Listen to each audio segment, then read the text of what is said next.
Сайн байцгаана уу та бүхэндээ өдрийн эрт нөхөн бүртгэгтэй холбоотойгоор сүү хөлбөрийн судалгааг хэрхэн хянах, өдрийн эртээ хэрхэн нөхөн бүртгэх видео заавар хичээл хөрвүүлж байна.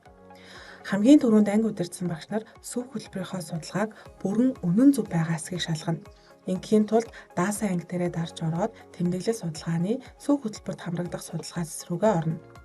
За үүн дээр багшийн бөглсөн болон эцэг эхээс бөглсөн 1, 2, 3 дугаар сарын хүүхдүүдийн сүү хөтөлбөрийнх нь уун уухгүй судалгааны төлөвүүд харагдана. Нэг хүүхдийн хувьд авч үзэх юм бол жишээлбэл би алтан шагаа түүх харах гэдэг юм товч байгаа. За үүн дээр харахад тухайн хүүхдийн мэдээллийг 3 удаа өөрчилсөн. 1-р сарынх нь мэдээллийг уухгүй, 2-р сарынх нь мэдээллийг төр хариуцах, 3-р сарынх нь мэдээллийг уун гэж 3 удаа өөрчилсөн байна гэдэг системийн цагийн лог харагдана. Сүү хөтөлбөрийн судалгаа нь хамгийн сүүлд бүртгэгдсэн төлөвөө цааш-цаашдынхаас харуудад авч явдаг.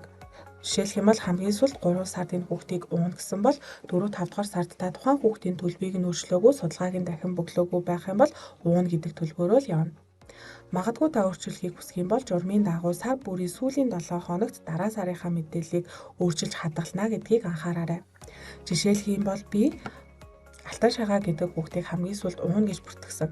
За магадгүй эцэг эхээс нь сүүнийхээ судалгааг 4-р сараас хойш уухай болио гэх юм бол та сарын сүүлийн 7 хоногт мэдээлэл засварлах гэдгээр ороход энд 4-р сар нь нэгдэх ба та 4-р сараа сонгоод алтан шагаа гэдэг хүүхдийн нэрэн дээр уун гэдэг төлбөрийг нь уухгүй болгоод хадгалахад 4-р сарынх нь мэдээлэл нь өөрчлөгдөж байна гэсэн үг. Гэх мэтчлэн та 1 болон 2-р сарынхаа хүүхдүүдийн сүүний судалгааны мэдээллийг сайтар хараад буруу байх юм бол зөв болгон засварлаад хадгална. Үүний дараагаар сүү хөтөлбөрийн хүүхдүүдийн үнэрч бүртгэх талбарт маань тухайн хүүхдүүд маань зөв төлбөрөөр орж ирнэ. Судалгаагаа жигдэлж шалгаж дууссаны дараа өдрийн эрт хэсэг рүүгээ орно. Өдрийн эрт рүү ороод өмнөх эртүүдийг нөхөх гэж байгаа учраас 30 дугаар 7 хоног гэдэг тохиолгыг улирал дээр тавихад 20 дугаар улирлын бүх эртийн мэдээлэл харагдана.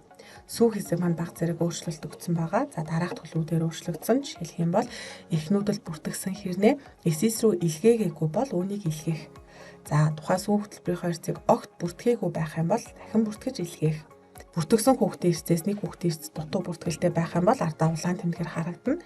За хэрвээ та бүрэн илгээсэн байх юм бол эхнүүдэл бүртгэгсэн 36, эсэс илгээсэн 36 гэж харагдана.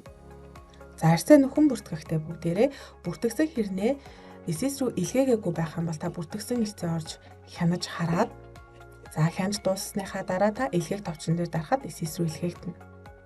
За огт бүртгээгүй эрс байх юм бол та бүртгэх товчон дээрээ дараад сүүнийхээ эрсийг нөхөн бүртгээд хадгалаад илгээхээр дарахад шууд эсэс рүү илгээгдэнэ. За үүн дээр анхаарах ёстой нэг нөхцөл байгаа. Эрс нөхөж бүртгэхдээ өмнө бүртгэж илгээсэн эрсийг засварлах боломжгүй гэсэн байна. Энэ юу гэсэн үг вэ гэхээр дараагийн тохиолдол маань бүртгэгсэн 33, илгээсэн 33 хэрнээ ард нь улаан төлөвтэй нэг хүүхэд байна. За бүгдээрээ сүүнийхээ судалгааг жигдлээд оруулаад ирэхэд эдгээр хүүхдүүдийн доо харагдах ба магадгүй тухайн хүүхэд маань судалгаагүй уун уухгүй гэсэн судалгаа байхгүй байсан учраас эрдсэн дээр нэр нь орж ирээгүй гэсэн үг шүү. За анх хавар гэдэг хүүхэд байна. За энэ хүүхдийн тэгвэл би нөхөн илгээхдээ уус уугаагүй төлбөрийг нь сонгоод хадгалаад эсэс рүү илгээхэд нөхөж илгээгдэнэ. За миний түрүүний ярьсан нөгөө аль хэдийнэ эрсцэн бүртгэх тэгээд эсэс рүү илгээсэн бол тухайн эрсийг засварлах боломжгүй. За хэрвээ бүрэн илгээсэн байх юм бол бүртгэгсэн 36, илгээсэн 36 гэж харагдана. Ард байгаа илгээсэн тоонууд дээр дарахад та эсэс таны эрсийг хүлээж авсан уу үгүй юу гэдэг дэлгэрэнгүй мэдээллийг харах боломжтой. Яг энэ дарааллаар анги удирдсан багш нар маань сүүнийхээ эрсийг нөхөн бүртгээд сарын 26-наас өмнө илгээгээрэй.